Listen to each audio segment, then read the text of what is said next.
Espace TV, le 22h.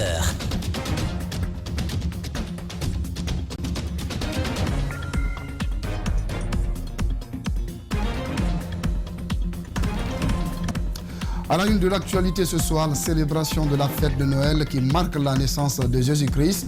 En Guinée, les fidèles chrétiens ont pris d'assaut les églises. Des prières pour la paix et la quiétude sociale ont dominé les prêches des responsables d'églises. L'opposant malien Soumela Cissé est mort des suites du Covid-19. Selon sa famille et son entourage, le leader de l'URD s'est éteint ce vendredi 25 décembre en France, où il a été évacué d'urgence pour des soins. La communauté malienne vivant en Guinée est sous le choc. Réaction à suivre dans ce journal. Et puis enfin, le Goa regrette la fermeture prolongée des frontières terrestres guinéo-sénégalaises pour les camions transportant des marchandises. Son président condamne cette décision et appelle les commerçants à continuer le combat pour obtenir gain de cause. Voilà pour le sommaire de ce journal. Bonsoir et soyez les bienvenus. Les fidèles chrétiens de Guinée ont célébré ce vendredi 25 décembre la fête de Noël marquant la naissance de Jésus-Christ. Dans les différentes églises du pays, les fidèles chrétiens ont prié dans la ferveur. Ils ont également invoqué pour la paix et la quiétude en Guinée. André Moussimilimono, Ibrahima Souri Kamara. Cette fête chrétienne représente la naissance de Jésus-Christ. À la paroisse Saint-Jean l'Évangéliste de Dabompa, les fidèles ont massivement répondu à la messe. La fête de Noël, c'est la fête, c'est le jour même où Dieu a fait encore davantage preuve de son amour pour l'homme, pour sa créature humaine, sa créature qu'il a choisie pour la mettre au-dessus de toute sa création. Dieu ne voulant perdre aucune de ses créatures, après tous les manquements, nous envoie des prophètes. Et aujourd'hui, il nous envoie notre Sauveur Jésus pour nous sauver. Le curé de la paroisse, dans son homélie, a donné le sens réel de Noël qui représente la venue du Christ, Sauveur de l'humanité. Il a ensuite invité l'ensemble des Guinéens à la culture de la paix. L'homélie, vraiment, j'ai compris la portée de la naissance du Christ, qui donne une vie, n'est-ce pas, à l'Église. Parce que le prêtre l'a dit, ce sont les Écritures qui se sont accomplies. Et c'est un message qui est donné à tous les chrétiens du monde et à tous les croyants du monde. À travers des chants, des cantiques et des prières, les fidèles chrétiens du Dabompa ont célébré la naissance du Sauveur. Des bénédictions ont ensuite été dites pour leurs proches, pour la quiétude et la concorde en Guinée. Que Dieu fasse que nous soyons moyennés, que nous puissions nous aimer tous et qu'il y ait de l'amour entre nous, pour qu'en nous donnant la main, nous puissions développer la Guinée. Selon la tradition chrétienne, après la messe, les fidèles chrétiens se retrouvent en famille pour le partage du repas de Noël et la distribution de cadeaux aux enfants. Sauf que ce moment de bonheur coïncide à une période de crise sanitaire. À Kankan, cette fête de Noël a été célébrée par les fidèles chrétiens sous le signe de la paix, de l'amour et du prochain et de l'acceptation du prochain dans les différentes églises de la capitale de la Guinée forestière. Alpha Oumar Keita, reportage. Les fidèles chrétiens de Kankan, à l'image de leurs coreligionnaires du monde, ont célébré en communion ce 25 décembre la fête de Noël qui marque la naissance de leur Seigneur Jésus-Christ. De la cathédrale Notre-Dame des Victoires et de la Paix de Kankan à l'église évangélique protestante, partout la culture de la paix, l'amour du prochain et l'acceptation des différences ont ponctué les différentes homélies. J'ai parlé de la paix en Guinée. La paix en Guinée est à cultiver. C'est une éducation depuis la base. Les enfants doivent être éduqués à la paix, les adultes, les femmes, les hommes. Également, j'ai parlé de l'amour entre les Guinéens. Ça a été pour nous une grande occasion de prier pour la santé, mais aussi de prier pour que cette maladie soit arrêtée par Dieu dans notre pays. Noël est non seulement un moment de retrouvailles et de réjouissance pour les fidèles chrétiens, mais aussi une occasion pour eux de se rapprocher à leur Seigneur. Vraiment aujourd'hui, nous sommes très contents, nous les fidèles chrétiens, de célébrer la naissance de notre Seigneur. Le Seigneur qui est bon, le Seigneur qui nous a montré l'amour, le Seigneur qui nous a montré la cohésion. Mon sentiment est que je suis heureuse aujourd'hui parce que je me sens en bonne santé. Je suis heureuse aujourd'hui pour ma famille, pour mes parents aussi. Bonne fête à l'Assemblée, bonne fête à mon père et ma mère qui ne sont pas présents aujourd'hui. Par ailleurs, l'évêque du diocèse de Kankan en appelle à l'État et à la jeunesse en ces termes. Ce pays appartient à tous. Il faut que chacun de vous, hommes, jeunes, puisse avoir du travail. Il faut que l'État aide à créer l'emploi. Il faut qu'aussi les jeunes soient capables de se forger, c'est-à-dire de bien étudier. Reportage signé Alpha Oumar Keïta, notre correspondant à Kankan. Les fêtes de fin d'année, c'est aussi le mouvement des citoyens. Le ministère de la Sécurité et de la Protection civile annonce déployer environ 4500 policiers dans la capitale pour le bon déroulement des fêtes de fin d'année. Dans les ronds-points sillonnés par l'une de nos équipes, les dispositifs sont visibles. Quant aux citoyens rencontrés, ils saluent l'idée et invitent à son application. Diana Bangoura, Ibrahima Souri Souma signe ce reportage. Assurer la canalisation pour la fluidité de la circulation, maintenir l'ordre sur les voies publiques, surveiller et assurer la sécurité des lieux de prière et de regroupement de personnes, effectuer des patrouilles pédestres et motorisées, appliquer et faire appliquer les mesures sanitaires sont entre autres les tâches assignées à la police routière pendant ces fêtes de fin d'année. Nous commençons notre constat au rond-point de Matoto. Ici, les dispositifs sont visibles. Les citoyens vaquent paisiblement à leurs activités. C'est une bonne chose pour nous. Ces dispositifs sécuritaires pourront protéger les gens et leurs biens.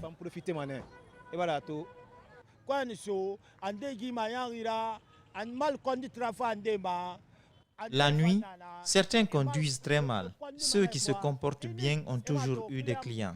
J'invite donc mes amis à suivre ces règles de conduite.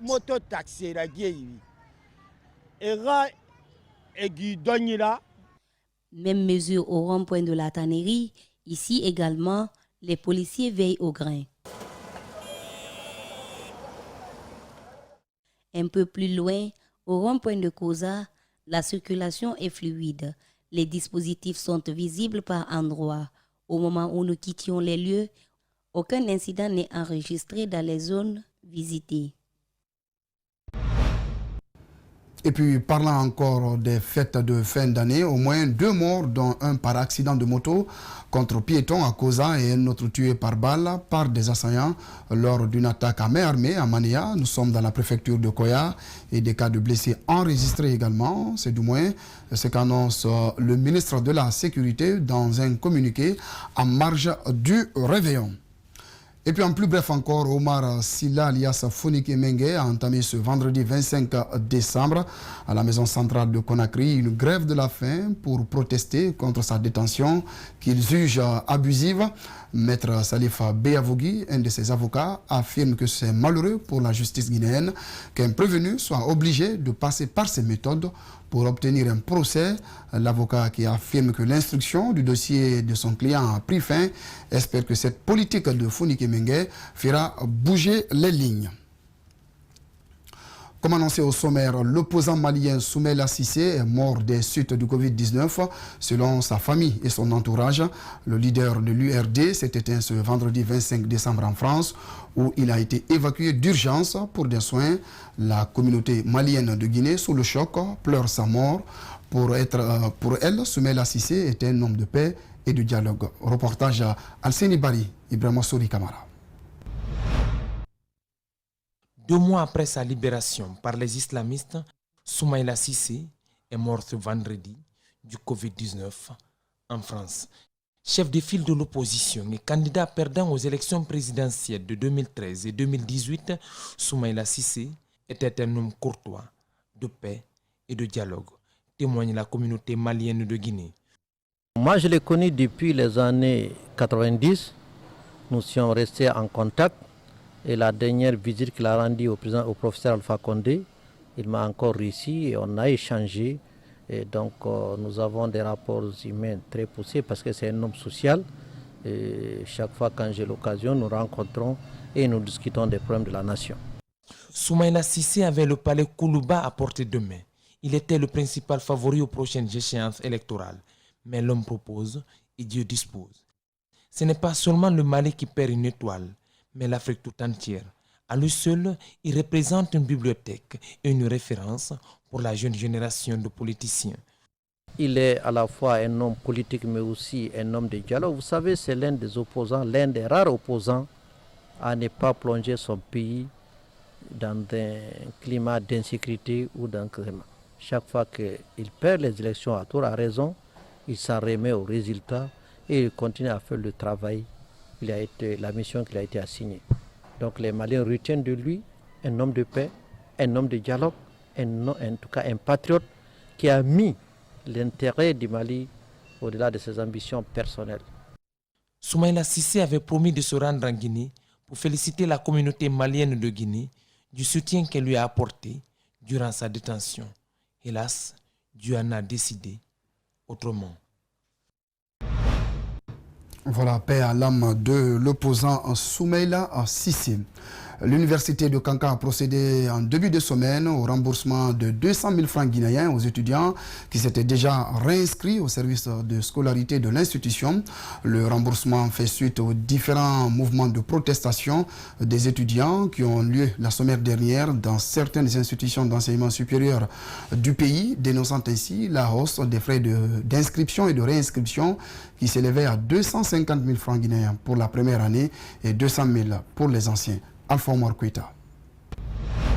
Le jeudi dernier, les étudiants de l'université Julius Nyerere de Kankan, à l'image de leurs condisciples de Kindia, Sonfonia et Gamal, sont sortis de leur silence pour demander la diminution des frais d'inscription et de réinscription dans toutes les institutions d'enseignement supérieur public du pays. L'année dernière, on avait des étudiants qui n'ont pas pu étudier ici parce qu'ils n'avaient pas les frais d'inscription. Nous avons des étudiants qui passaient toute la journée sans avoir mangé. Le message serait tombé dans de bonnes oreilles, car dès le lundi, l'université de Kankan a commencé le remboursement des 200 000 aux étudiants qui s'étaient fait déjà réinscrire. Depuis samedi, l'autorité universitaire a pris toutes les dispositions afin que, n'est-ce pas, le remboursement soit effectif lundi. Et c'est lundi que nous avons commencé, n'est-ce pas, le remboursement. À l'université de Kankan, sur près de 6 000 étudiants, 949 avaient déjà payer l'argent pour leur inscription. Et dans les conditions, nous avons commencé le remboursement depuis lundi. Aujourd'hui, c'est seuls quelques retardataires qui ne sont pas encore venus retirer. Si la suppression de ces frais d'inscription et de réinscription suscite de la joie chez les étudiants, je suis venu récupérer mon argent. J'étais inscrit au semestre 3 là. Donc, je remercie le gouvernement d'avoir écouté nos cris de cœur. Elle ne reste pas cependant sans conséquence sur le fonctionnement des institutions d'enseignement supérieur. Nous avons par exemple la carte d'identité de l'étudiant, ce que nous appelons le badge. Nous avons, n'est-ce pas, une copie du règlement académique, une copie du règlement intérieur. Nous avons la fiche d'inscription, la fiche de paie. Nous avons, n'est-ce pas, la carte d'accès à la bibliothèque. Nous avons la carte, n'est-ce pas, de visite à l'infirmerie. Et nous avions prévu aussi que les étudiants prennent des photos pour que les photos soient incorporées dans la base. Le Goa regrette la fermeture prolongée des frontières terrestres guinéo-sénégalaises pour les camions transportant des marchandises. Ce vendredi, son président, Chérif Mohamed Abdallah, s'est exprimé sur le sujet depuis Dakar. Il condamne cette décision des autorités guinéennes et appelle les transporteurs et commerçants à se serrer les coudes pour mener un combat commun afin d'obtenir gain de cause. Al-Gassim Yaliba depuis Dakar, explication. Le numéro 1 du groupe organisé des hommes d'affaires déplore la fermeture des frontières entre la Guinée et le Sénégal. Installé à Dakar depuis plusieurs mois, il dit connaître la souffrance que ses commerçants et transporteurs subissent actuellement. Avant de bouger, je reçois toutes sortes de coups de fil de partout, des messages de partout. Vous comprenez? Donc, tout le monde est en détresse. Les transporteurs, les commerçants, les citoyens, tout le monde est en détresse. Parce qu'il ne faut pas oublier que ce sont les commerçants qui envoient les produits qui alimentent les populations. Pour Chérif Mohamed Abdallah, les pertes enregistrées sont déjà énormes. Une simple décision de réouverture des frontières terrestres ne résout plus le problème, dit-il. C'est fini. Même si on ouvre les frontières aujourd'hui, les commerçants et les transporteurs ont déjà perdu ce qu'ils avaient. C'est pourquoi nous avons demandé aux transporteurs et aux commerçants qui ont des marchandises dans ces camions bloqués dans les frontières de faire constater par des huissiers de justice et de nous déposer les dossiers. Nous avons constitué les avocats et les avocats sont prêts. Il durcit sa position et se dit prêt pour un bras de fer avec les autorités de Conakry. Je n'ai aucun appel à lancer à l'endroit des autorités de Conakry parce qu'ils ont une haine noire contre les opérateurs économiques. Donc c'est un bras de fer que nous allons engager, c'est eux qui ont engagé, nous allons résister, c'est tout. Notre dernier message, c'est de dire aux commerçants, tous les transporteurs, d'être solidaires et de résister, c'est notre droit. Si la justice guinéenne ne fait pas de travail comme convenablement, nous avons de justice au niveau international. L'opérateur économique guinéen compte multiplier les rencontres avec les commerçants et transporteurs guinéens afin de trouver une solution à leurs problèmes. Délestage du courant électrique à Sonfonia dans la commune de Ratoma depuis 3 jours maintenant. Certains quartiers vivent dans l'obscurité. En cause, le poste de Sonfonia abritant un transformateur a été la cible d'un incendie et les dégâts sont importants. Marissa Kamara, Abdoulaye Kamara.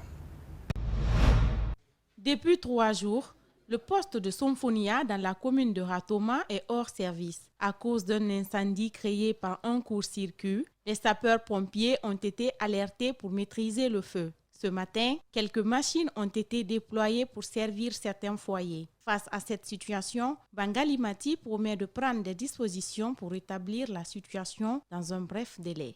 De l'envergure du problème que je vois derrière ici, mais on est à pied d'œuvre pour prendre toutes les mesures pour que le courant soit rétabli le plus rapidement possible.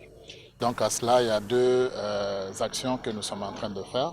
La première chose immédiate, c'est mettre en place un plan de contingence. Autrement dit, une fois que ce poste n'est pas disponible, qu'est-ce qu'on peut faire pour alimenter les quartiers qui sont desservis par ce poste-là. Le président du conseil de quartier de cette zone se montre méfiant. Il rassure que les agents DDG s'activent pour rétablir le courant. C'est la première fois d'ailleurs que je vois vraiment une performance de l'EDG. Avant, quand il y avait l'incendie ici, on allait attendre des mois et des mois. Nous demandons à tout le monde, à toute la population d'attendre. Donc nous savons que le courant sera bientôt rétabli. En attendant, les habitants de cette localité doivent encore prendre leur mal en patience. L'association des orpailleurs de Guinée dans le collimateur d'une présumée affaire d'exportation illicite de pierres précieuses. Une importante quantité de lingots d'or sera saisie à la frontière guinéo-malienne par les autorités maliennes. Et c'est les orpailleurs de Guinée qui sont pointés du doigt. Des accusations rejetées en bloc par le président de l'association qui compte éclairer cette affaire. Justin Leno, Yacouba Traoré. L'affaire remonte au lundi 21 décembre dernier. Ces jours-là, la douane malienne aurait saisi 88 lingots d'or à la frontière guinéo-malienne. L'affaire n'a pas tardé à faire la une des journaux.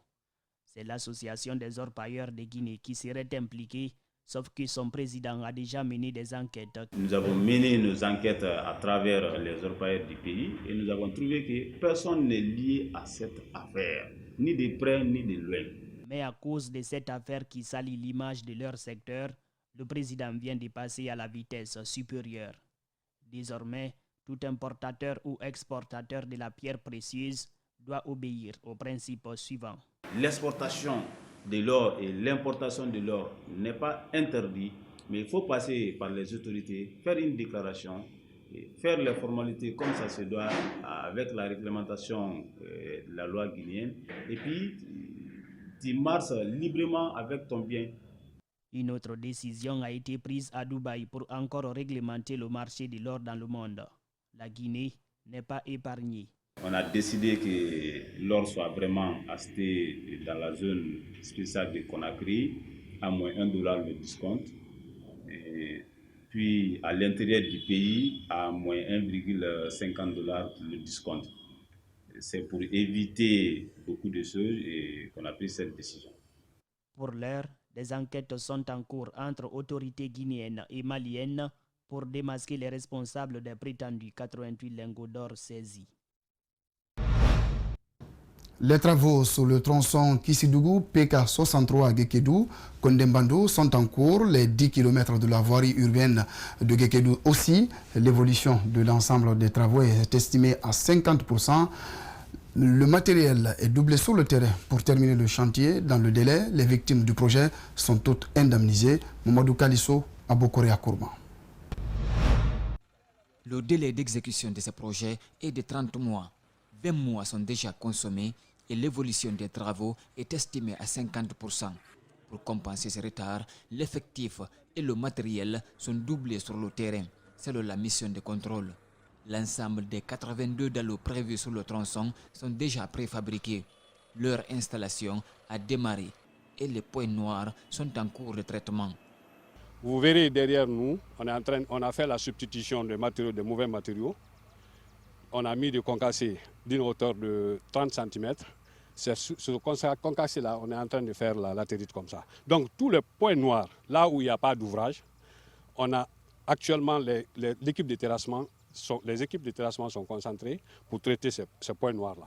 Donc d'ici la saison de pluie, là où les cours d'eau sont achevés, les points noirs qui ont bloqué les gens durant des années, ces points noirs aussi sont traités. Les 10 km de la voirie urbaine de Gekedou sont répartis en 15 tronçons. Le dégagement est fait à plus de 99% selon l'entreprise contractante. Le chantier doit être rendu fin septembre 2021, comme s'engage le responsable de BGEC. Le délai d'exécution, c'est le même délai que Enanchine, c'était 30 mois. Il nous reste 9 mois et demi, 10 mois, et on espère être dans les délais. Vous espérez ou bien c'est certain? C'est certain, c'est certain. J'affirme avec certitude qu'on sera dans les délais. Contrairement à d'autres projets où l'indemnisation des victimes affecte l'évolution des travaux, ici à Gekedou, toutes les personnes touchées par le projet sont déjà dédommagées. L'une des victimes rencontrée à Farako 1 dans la commune urbaine confirme l'information.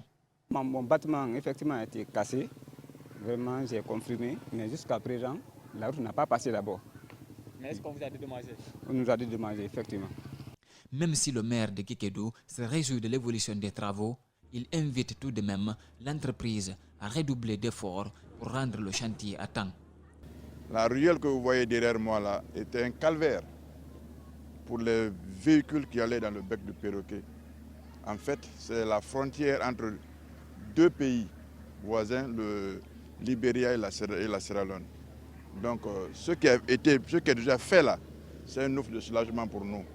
Vous voyez comment les gens circulent librement et paisiblement. Les citoyens ont souffert le martyre sur cet axe ces dernières années, surtout pendant la saison des pluies. Actuellement, tout leur souhait est d'avoir des infrastructures de qualité à la fin des travaux. Nous en prions Dieu pour que le travail de la route là, ça se soit fini. Ça se soit fini. Comme vous avez pris combien des années là, les 3 ans, 10 ans, on ne connaît pas. Mais nous on veut que vous faites le travail là très bien. C'est parti pour la 5e édition du festival. Elle a débuté ce mercredi par la formation destinée aux jeunes et enfants de Fria. La gestion de l'hygiène menstruelle, l'art oratoire et la scénographie sont les thèmes abordés cette année par les formateurs. Au terme de la formation, les participants disent avoir assimilé les notions dispensées. Alseni Tamoura, Idrissa Bari, Aboubakar Keke Bangoura. L'édition du festival de cette année a démarré avec des séries de formations en faveur de jeunes et enfants de la Cité de la Lumine. Plusieurs thématiques ont été développées au cours de différentes séances de formation. Nous avons déjà parlé de la gestion de l'hygiène menstruelle avec les filles. C'était la première formation. Ensuite, hier, on a fait les techniques de l'art oratoire. Parce que là, on est en train de faire des cours pratiques pour permettre à tout un chacun d'expérimenter le peu qu'il a appris hier. Parce que ça ne sert à rien de faire des formations théoriques et de ne pas pratiquer. Plusieurs jeunes ont participé à la formation. Au sortir des cours, certains assurent avoir tiré profit des échanges avec les formateurs. Avant, j'avais peur de m'adresser au public. Mais avec cette formation de l'art oratoire, je suis comme en parler. Après la formation des jeunes, place à celle des enfants venus de différentes écoles primaires de la ville de Fria. Celle-ci consiste à leur apprendre comment faire des dessins. Elle va durer pour 3 jours. La finalité, c'est de faire un tableau avec les déchets qu'on va récupérer, en faire un tableau. Et les tableaux, on va leur donner gratuitement aux responsables d'ici. Pourquoi ? Parce que vous n'êtes pas sans savoir que vraiment actuellement, les déchets plastiques sont en train d'envahir l'espace. Mariam Kanté, élève en classe de 6e année, a pris part à cette formation sur la scénographie. Elle revient sur ce qu'elle a retenu.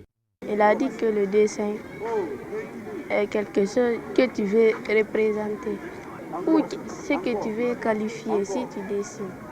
Selon l'équipe du commissariat général qui pilote le festival, cette formation sera sanctionnée par une remise d'attestation aux différents participants.